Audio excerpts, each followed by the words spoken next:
Hello, and thank you for stopping by Ritualistically. My name is Mo, and I'm your host here. Today, I'm going to tell you a story, pull some cards, unpack cosmic star movements, and dive into the mythology of Medusa and how her story ties into Algol, the demon star, and what all of this has to do with the upcoming full moon tomorrow. So let's get into it. Most people are aware of the image of Medusa as an enraged snake-haired woman whose face is contorted in anger and her mouth is screeching. But you may not be so familiar with Medusa's backstory. I thought we should start there, because this isn't just about a woman with snake for hair. Medusa's story has layers, like an onion, but without all the tears. She was once the stunning priestess in Athena's temple, pure and untouched. She was a virgin, the epitome of innocence, until she wasn't.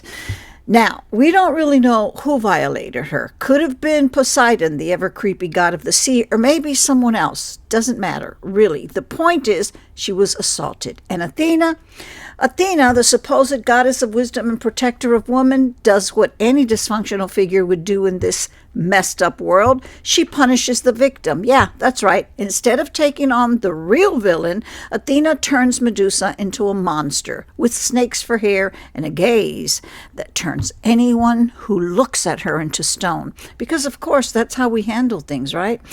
Blame the victim, re-victimize them, and watch the whole mess spiral out of control. Medusa's not just a victim anymore. She's enraged now.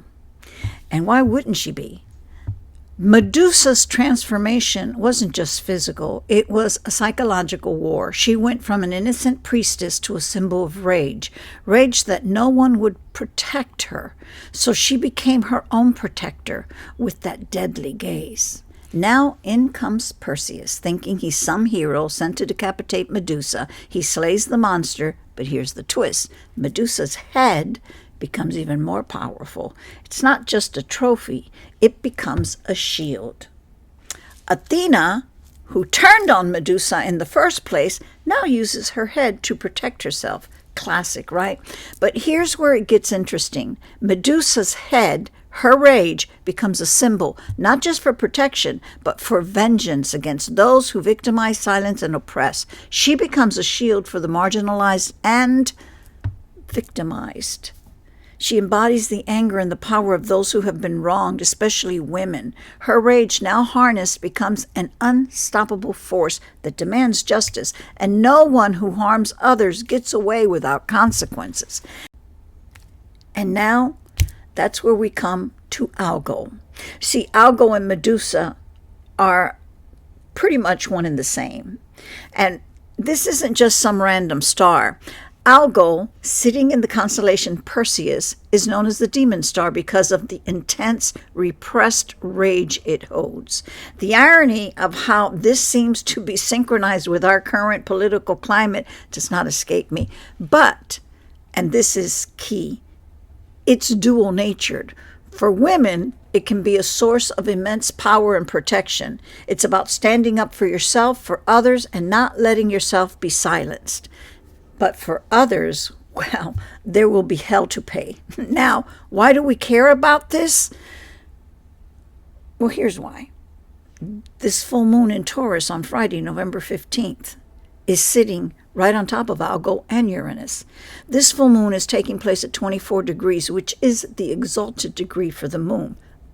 But more than that, the 24th degree in the Sabian oracle, and if you're not familiar with that, you should look it up. It's Sabian oracle. And enter in 24 degrees of Taurus, and also 26 degrees of Taurus, and I'll tell you why. See, the moon rises tomorrow at 24 degrees, but Algol and Uranus are conjunct at 26 degrees of Taurus. The oracle that I'm referring to, the Sabian symbol oracle, it was written in 1925 by an astrologer named Edmund Jones and a gifted clairvoyant named Elise Wheeler Jones. Now, I don't know if they were married or were brother and sister, but she channeled images for each one of the 360 degrees of the zodiac. The image for 24 degrees of Taurus which is the degree the moon will be rising in, is the image of an Indian warrior riding fiercely with human skulls hanging at his belt. Wow. That kind of sets the mood for the intensity of this energy that's going to be reflected in the cosmic events that are going to take place.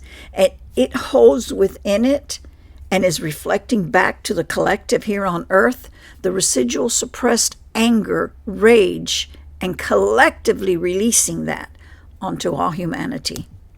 Now, I don't know what all that means.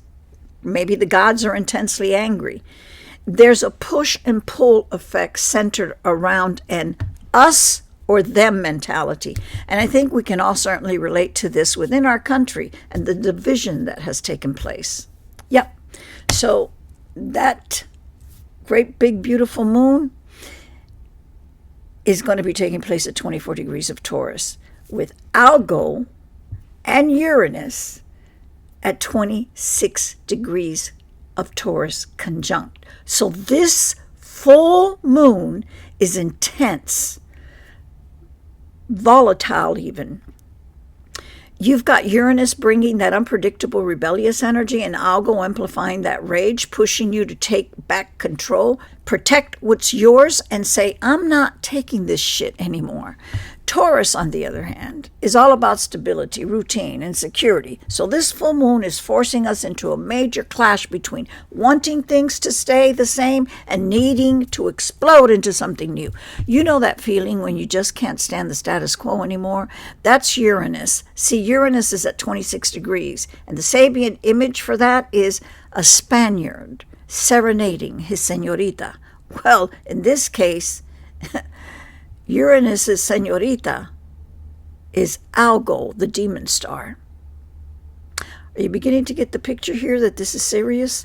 It's pushing us into change, whether we're ready for it or not. And let's be real, this change isn't going to be gentle. This is like the universe saying, no more. It's time to wake up and clean up this shit. And that's where the Medusa shield comes in. During this time, you've got to harness that energy. Use the rage as protection. Whether you've been hurt, marginalized, or silenced, now is the time to protect yourself. Don't let anyone run roughshod over you. Stand strong, stand in your power, and let this energy guide you towards self-preservation and strength.